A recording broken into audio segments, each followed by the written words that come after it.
नमस्ते, मैं अलका ठाकुर हूँ और आप सभी का अलका मेडिकल क्लासेस में स्वागत है। तो आज हम फिर से पढ़ने वाले हैं नर्वस सिस्टम को और नर्वस सिस्टम का ये तीसरा लेक्चर है, ठीक है। यहाँ पे हम क्या देख रहे हैं, हमारा ब्रेन देख रहे हैं। क्या आपके पास ब्रेन है? बिल्कुल है। क्या मेरे पास ब्रेन है? बिल्कुल है।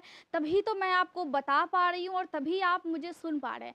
नॉर्मली हमने हल्का सा पढ़ा था, इंट्रोडक्शन हमने आपको दिया था, मैंने आपको दिया था ताकि आप ब्रेन को समझ पाओ। अब इस वीडियो में हम क्या देखेंगे? इस वीडियो में हम ये देखेंगे कि जो हमारे पास ब्रेन है भैया, जो हमारे पास ब्रेन है, आपके पास है, मेरे पास है, हम सबके पास है।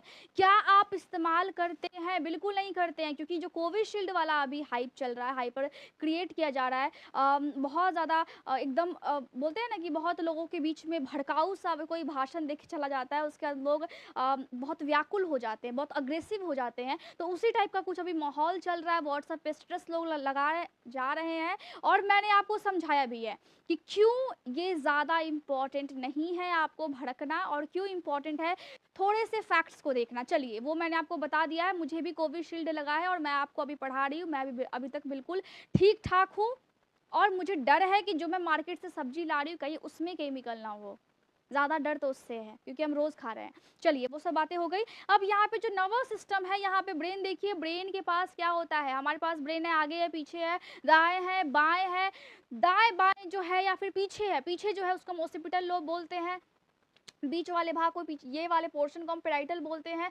हल्का सा आगे वाले को हम फ्रंटल बोलते हैं, ठीक है। स्पाइनल कॉर्ड यहाँ पे आ जाता है, टेम्पोरल कान के पास होता है। तो ये सब चीज़ें मैंने आपको समझाई है। लेकिन यहाँ पे एक और चीज़ समझना इंपॉर्टेंट है कि जो हम बोलते हैं वो ये वाले एरिया से काम हो रहा है, सूंघते हैं इस एरिया से काम हो रहा है, सुनते हैं कान के पास वाले एरिया से काम हो रहा है, वो मैं आपको अभी समझाऊंगी। लेकिन सबसे पहले हमें समझना है ब्रेन का स्टार्टिंग का जो हमने इंट्रोडक्शन समझा था, उसके बाद क्या होता है। जो सुनते हैं, जो देखते हैं, वो पीछे वाले एरिया से काम होता है। जो हम चल पाते हैं, जो हम मूवमेंट कर पाते हैं, मैंने आपको चाय बना करके दिया, चाय पीना नहीं चाहिए, मैं हमेशा मना करती हूँ। लेकिन अगर आपने बोला कि मुझे चाय पीना है, जिद किया और मैंने आपको चाय बना करके दिया, तो यहाँ पे जो कोऑर्डिनेशन हो रहा है, मैंने दिया, आपने लिया, यहाँ पे जो मूवमेंट या फिर मैं चल रही हूँ, अपने हाथ को हिला रही हूँ, आगे चल रही हूँ तो आगे ही चलती जा रही हूँ, ऐसा नहीं है ना।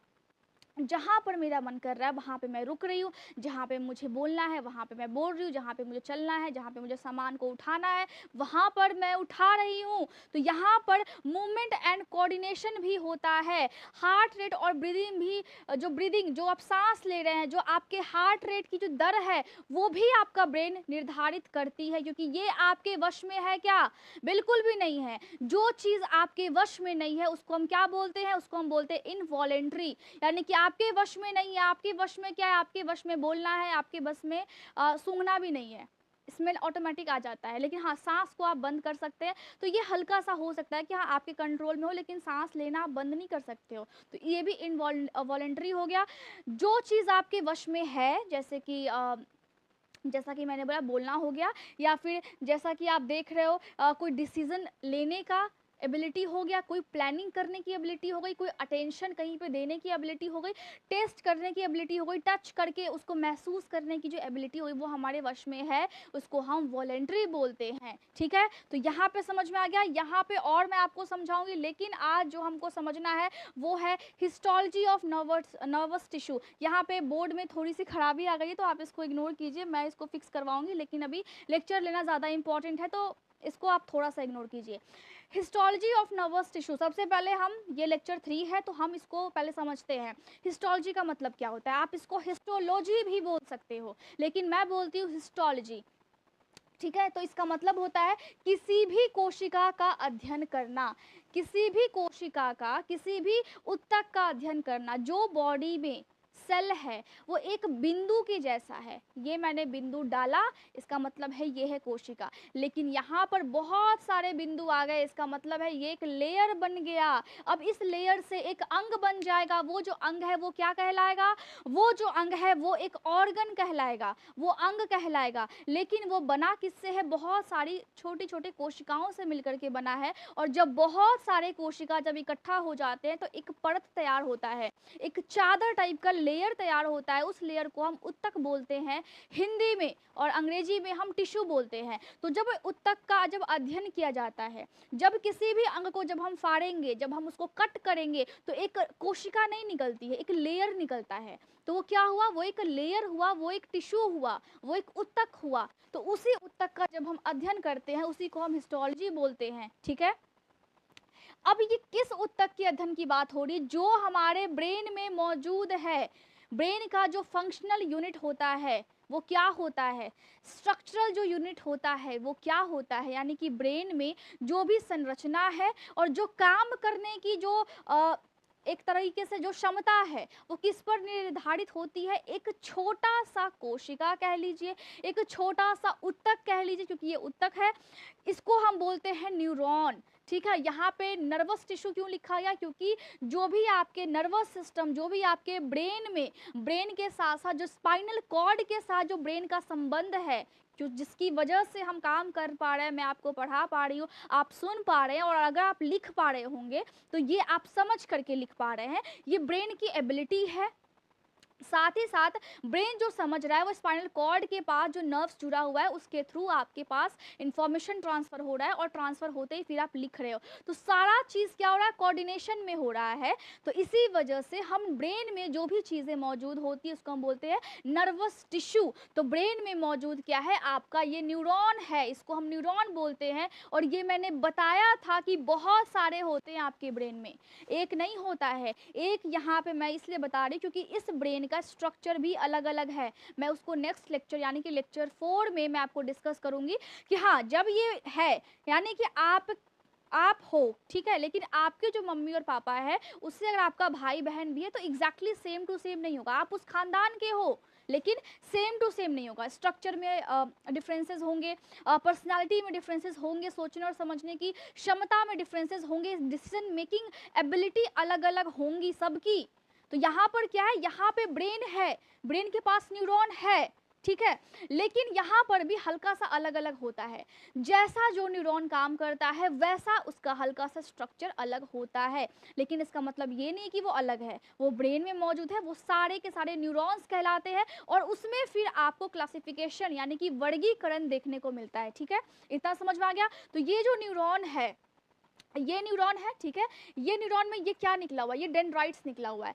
सबसे पहले आप समझिए कि न्यूरॉन को का जो काम है वो क्या है, सभी न्यूरॉन्स का काम क्या है। स्ट्रक्चर की हम बाद में बात करेंगे, फंक्शन की हम बाद में बात करेंगे। ब्रेन में जितने भी न्यूरॉन है, सूचना को ट्रांसफर करना, यानी कि सबसे पहला है कि इलेक्ट्रिकल एक्साइटेबिलिटी। इसका मतलब होता है कि जब कुछ भी चीज़ हम देखते हैं, ठीक है, आपने देखा गोलगप्पा, आपको मुंह में पानी आ गया, मतलब आप एक्साइटेड हो गए, तो ये जो एक्साइटमेंट है ये भी न्यूरॉन पैदा कर रहा है।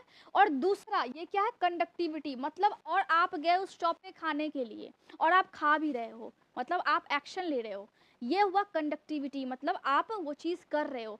तो मतलब सूचना आपके पर पहुंचा, न्यूरॉन एक्साइटेड हुआ, और फिर आपको समझ में आया कि हाँ अब मैं खा ही लेता हूँ, ठीक है, खा लेता हूँ, आपने डिसीजन को बना लिया, आपने मन बना लिया। तो ये क्या है, ये आप सूचना जो है वो ट्रांसफर हो गया, कंडक्ट हो गया, कंडक्टिविटी यहाँ पर हो गई।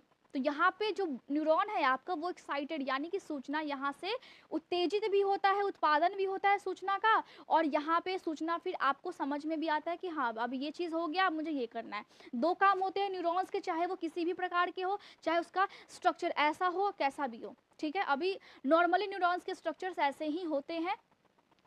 नॉर्मली अगर हम स्ट्रक्चर की बात और कर ले तो देखिए कि बहुत कॉमन जो स्ट्रक्चर है न्यूरॉन्स के वो ऐसे है।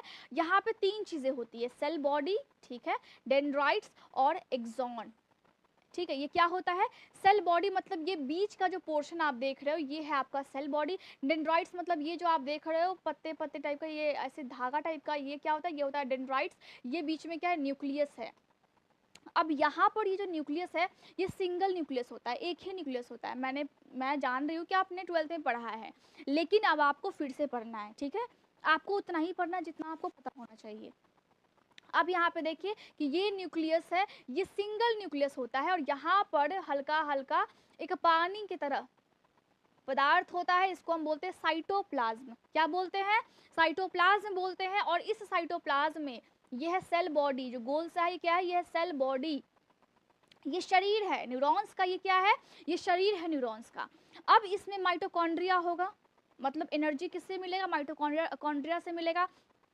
इसमें क्या होगा, इसमें होगा लाइसोसोम्स होंगे जो यहाँ पे गंदगी बैक्टीरिया जब आ जाए उसको खा करके निगल करके पचा देंगे। क्यों, ताकि न्यूरॉन सुरक्षित रह सके, ठीक है। इसमें क्या होगा, इसमें गोल्गी बॉडी होगा। अब ये जो गोल्गी बॉडीज है ये क्या करेगा, ये प्रोटीन को ट्रांसफर करेगा। इसको भी तो पोषण चाहिए, इसको भी तो ऊर्जा चाहिए ताकि ये सूचनाओं को ट्रांसफर कर सके। तो यहाँ पर जो गोल्गी बॉडी है, ठीक है, जो गोल्गी बॉडी है या फिर गोल्जी भी आप बोल सकते हो, जो गोल्गी बॉडी है वो क्या करिए, प्रोटीन को ट्रांसफर करिए। और साथ ही साथ यहाँ पे मैंने क्या बोला, माइटोकॉन्ड्रिया है, लाइसोसोम्स है सेल बॉडी में, और गोल्गी बॉडी है, साथ ही साथ न्यूरोफिब्रिल है। इसमें भी होता है, इसमें भी होता है, लेकिन अभी हम सेल बॉडी की बात कर रहे हैं। न्यूरोफिब्रिल क्या करता है, सूचनाओं को ट्रांसफर करता है। धागे जैसा स्ट्रक्चर इसमें भी पाया जाता है, ऐसे ऐसे धागे जैसा स्ट्रक्चर पाया जाएगा। बहुत ही छोटा होता है, बहुत छोटा होता है, आप अपनी आंखों से नहीं देख सकते हो, बहुत छोटा होता है, ठीक है। तो यहाँ पर ये सूचना को ट्रांसफर करता है। ये जो डेंड्राइट्स है ये क्या कर रहे हैं, यहाँ पे एक और चीज़ आप समझो कि जब यहाँ पे सेल बॉडी नीचे की तरफ आया है तो हल्का सा आपने देखा कि ये झुकाव हो रहा है, और ये जो हल्का मोटा वाला एरिया इसी को हम एक्सोनल हिलॉक बोलते हैं। और इसके बीच में जो पानी की तरह है सेल बॉडी में उसको हम साइटोप्लाज्म बोलते हैं। और यहाँ पे जो नर्व सेल है ये पूरा जो है वो न्यूरॉन है, लेकिन यहाँ पे जो सूचना ऑलरेडी ट्रांसफर हो रही है वहाँ पे दो नर्व सेल्स पाए जाते हैं, मतलब दो न्यूरॉन है, और उसमें भी एक इम्पॉर्टेंट दो कोशिका कौन कौन से हो गए। सबसे पहला हो गया आपका ये जो पत्ते जैसा दिख रहा है ना, ये आपका हो गया ये जो इस टाइप से है, ये हो गया डेंड्राइट्स, और ये आपका हो गया एक्सॉन जो कि लंबा सा है, ठीक है। ये डेंड्राइट्स हो गया और ये एक्सॉन हो गया। ये जो डेंड्राइट्स ये क्या कर रहा है, सूचना बाहर से ले रहा है और यहाँ पे ट्रांसफर जो कि न्यूरोफिब्रिल है, फिर वो ट्रांसफर करके फिर आगे जा करके फिर यहाँ पे यहाँ तक लेकर के आती है, और फिर यहाँ पे दूसरा फिर न्यूरॉन ऐसे ही जुड़ा होता है, और बीच में जो उसके हल्के सा स्पेस होता है उसी को हम साइनेप्सिस बोलते हैं, और उसी में एक केमिकल होता है ताकि सूचना ब्रेक डाउन ना हो सके। यहाँ पर सूचना को कौन पकड़ के रखा हुआ है, न्यूरोफिब्रिल। साथ ही यहाँ पे अगर नीचे आएंगे तो एक्सॉन हिलॉक हो गया, और ये जो पूरा लंबा सा आपको दिख रहा है इसको हम बोलते हैं एक्सॉन, ठीक है, कंफ्यूज नहीं होना है। इस पूरे लंबे को हम बोलते हैं एक्सॉन, मैं आपको बताऊंगी आगे और भी इसके स्ट्रक्चर्स होंगे एक्सॉन। और इसके बीच में भी पानी की तरह पदार्थ होता है पतला पतला सा, उसको हम बोलते हैं एक्सोप्लाज्म, क्योंकि प्लाज्म का मतलब ही है द्रव। यहाँ पर सेल बॉडी में जो साइटोप्लाज्म था उसका मतलब है कि सेल बॉडी है उसमें न्यूक्लियस के बाहर है, ठीक है, तो वो साइटोप्लाज्म हो गया, क्योंकि एक्सॉन के अंदर है पानी की तरह तो होगा एक्सोप्लाज्म, नाम बिल्कुल नॉर्मल है। अब एक्सॉन पानी की तरह है और उसको घेरे भी तो हुआ है, एक लेयर है, ये लेयर है आपको दिख रहा है, इस साइड से भी लेयर है, इस साइड से भी लेयर है, ठीक है, इसको हम बोलते हैं एक्सोलेमा बोलते हैं। अब एक चीज़ आपको और समझना है कि आपका सेल बॉडी में भी माइटोकॉन्ड्रिया था, और ये लंबे जैसा पाइप में भी माइटोकॉन्ड्रिया, मतलब एनर्जी यहाँ पर भी पैदा हो रही है और यहाँ पे भी पैदा हो रही है ताकि सूचना ट्रांसफर हो सके, ठीक है। माइटोकॉन्ड्रिया है और यहाँ पे न्यूरोफिब्रिल है, यहाँ पे एंडोप्लाज्मिक रेटिकुलम भी होता है सेल बॉडी में जो कि प्रोटीन को बनाता है, लेकिन एंडोप्लाज्मिक रफ एंडोप्लाज्मिक रेटिकुलम होता है इसमें, लेकिन इसमें रफ एंडोप्लाज्मिक रेटिकुलम नहीं होता है। यानी कि न्यूरॉन के ऊपर वाले बीच वाले एरिया में प्रोटीन बन रहा है, लेकिन एक्सॉन में प्रोटीन नहीं बनता है। न्यूरोफिब्रिल इसमें भी होता है, इतना समझ में आ गया, ठीक है। अब यहाँ पे जो छोटा छोटा आप देख रहे हो ना जड़ जैसा, इसको हम बोलते हैं एक्सॉन टर्मिनल, मतलब लास्ट है ये, सूचना ट्रांसफर होकर के फिर यहाँ पे आएगा और इसके बाद फिर दूसरा न्यूरॉन शुरू हो जाता है। यहाँ पे एक और चीज़ है, यहाँ पे आपने देखा होगा कि छोटे छोटे से इस तरीके से रहते हैं, ये क्या है, ये श्वान सेल होता है, बीच में इस तरीके से श्वान सेल होता है, और इसके बीच में एक स्पेस होता है जिसको हम बोलते हैं नोड ऑफ रैनवियर। ये आपने देखा, यहाँ पे क्या है, यहाँ पे इस तरीके से होता है, पूरे एक्सॉन में इस तरीके से होता है, ठीक है। अब ये देखिए, ये जो मोटा मोटा सा जो मैंने बनाया है अभी, ये क्या है, ये है आपका माइलिन शीथ। इसमें एक गोल गोल सा भी होता है, उसको हम बोलते हैं श्वान सेल, SCHWANN, आपने पढ़ा भी होगा 12th में। इसको हम क्या बोलेंगे, श्वान सेल बोलेंगे, जो कि बीच में गोल गोल सा होगा, लेकिन ये जो बक्से बक्से जैसा है ना, इसको हम बोलते हैं माइलिन शीथ बोलते हैं। और इसके बीच में अगर कोई स्पेस है, यहाँ पे स्पेस होता है, उसको बोलते हैं नोड ऑफ रेनवियर, इसको बोलेंगे नोड ऑफ रेनवियर। मैं आपको बता दूंगी, वैसे रेनवियर की स्पेलिंग होती है रेनवियर, नोड ऑफ। राइटिंग थोड़ा-सा आज ख़राब हो गया है, लेकिन आप एडजस्ट कर लेना। तो नोड ऑफ रैनवियर बोलते हैं। तो यहाँ पे जो नॉर्मल न्यूरॉन का स्ट्रक्चर होता है ना, वो कुछ ऐसा होता है। आपको मैंने इसीलिए बताया है ताकि आपको समझ में आ जाए, ये कॉमन स्ट्रक्चर्स है। आगे जाकर के न्यूरॉन्स के अलग-अलग क्लासिफिकेशंस भी होते हैं, जिसमें आपको ये समझाया जाता है कि न्यूरॉन तो है, आपके मम्मी और पापा तो हैं, लेकिन आप हो, आपके भाई-बहन हैं, आपकी बहन है, आपकी बड़ी बहन है, अलग-अलग पर्सनैलिटी है, अलग-अलग बॉडी का स्ट्रक्चर्स है। मतलब ये है कि बॉडी के स्ट्रक्चर्स बिल्कुल सेम होते हैं, लेकिन लंबाई उनकी अलग-अलग होती है, साइज़ उनका वेरी करता है। तो यहाँ पे भी बिल्कुल ऐसा है। और ये जो एक्सॉन है, ये लगभग 100 मीटर सेंटीमीटर तक भी हो सकता है, बहुत लंबा होता है ये। मतलब आपके ब्रेन में बहुत सारे हैं और ये सूचना को ट्रांसफ़र करते हैं। और यहाँ पर सूचना जब आती है तो इसके थ्रू, डेंड्राइट्स के थ्रू सेल बॉडी में या फिर ट्रांसफ़र होकर के फिर यहाँ से एक्सॉन से फिर दूसरे न्यूरॉन्स तक ट्रांसफ़र हुआ। तो ऐसे क्या हुआ, ऐसे आपको समझ में आया कि हाँ, मैं कोई चीज़ देख रहा हूँ, मैं कोई चीज़ समझ रहा हूँ, ये ऐसे से ऐसे होगा। तो किसकी भूमिका है? न्यूरॉन्स की भूमिका है। न्यूरॉन्स का स्ट्रक्चर्स कुछ नॉर्मली कॉमनली इस टाइप का होता है। और आपको ज़्यादा नहीं पढ़ना है, आपको उतना ही पढ़ना है जितना आपको एग्जाम्स में आने वाले हैं। ज़्यादा आपको तब पढ़ना होता है जब आप एमबीबीएस में होते, लेकिन यहाँ पे 12th में भी आपने सीखा होगा, डिस्कस किया होगा। लेकिन यहाँ पे आपको एक नॉर्मल चीज़ लेकर के चलना है, कॉन्सेप्ट जिसमें आपको समझना है, एनाटॉमी एंड फिजियोलॉजी को समझना है। और मैं कोशिश करती हूँ कि मैं आपको डीपली समझा पाऊँ, लेकिन एनाटॉमी और फिजियोलॉजी जो है वो सबसे ज़्यादा इंपॉर्टेंट है, दिमाग में फिट होना। और मैं कोशिश करती हूँ कि आपको मैं फिट कर पाऊँ आपके दिमाग में। तो जहाँ भी आप लगे आपको कि आपको दिक्कत आ रही है, तो आप Telegram group Alka medical classes पे जा कर के, वहाँ पे एक डिस्कशन ग्रुप है, उसको ज्वाइन करके वहाँ पे आप पूछ सकते हो अपने डाउट्स को। संडे को मैं लाइव आती हूँ रात के 8 बजे इंटरेक्ट करने के लिए। नॉर्मली आपकी क्या दिक्कत है, क्या आपको प्रॉब्लम्स हो रहे हैं, यही सब कुछ डिस्कस होता है, ठीक है। तो बाकी जो भी कन्फ्यूजन होता है आप कॉमेंट भी कर सकते हैं, या टेलीग्राम ग्रुप पे आप पूछ भी सकते हो, या फिर अपडेट्स के लिए आप उसको ज्वाइन भी कर सकते हैं। और ऐप पे जाकर के आप सारे लेक्चर्स को फ्री में देख सकते हो। अगर ऐप डाउनलोड करने के लिए आपके पास स्पेस नहीं है, तो आप यूट्यूब पे भी देख सकते हो। सारे लेक्चर्स यूट्यूब और अलका मेडिकल क्लासेस एप्लीकेशन दोनों पे मौजूद है। एप्लीकेशन को गूगल प्ले स्टोर से डाउनलोड करना है, ठीक है। सारे लेक्चर्स फ्री है except do you know series को छोड़ करके। तो अगर आपको उसको परचेस करना है तो आप कीजिए, नहीं करना है नहीं कीजिए, लेकिन सारे लेक्चर्स पढ़ाई वाला सब कुछ फ्री है, ठीक है। टेंशन लेने वाली कोई भी बात नहीं है। नोट्स मैं आपको अभी नहीं दूंगी, नोट्स आपको खुद ही बनाने पड़ेंगे, क्योंकि मैंने आपको समझा दिया है, उतना समय नहीं मिल पाता है ताकि मैं आपको नोट्स भी दे पाऊँ। सारी चीज़ें मैनेज करनी पड़ती हैं, तो मैं कोशिश करती हूँ, लेकिन नोट्स आप खुद से बना सकते हैं, क्योंकि मैंने आपको पढ़ाया है अच्छे से। और जहाँ भी डाउट हो आप पूछ लीजिए। Thank you so much.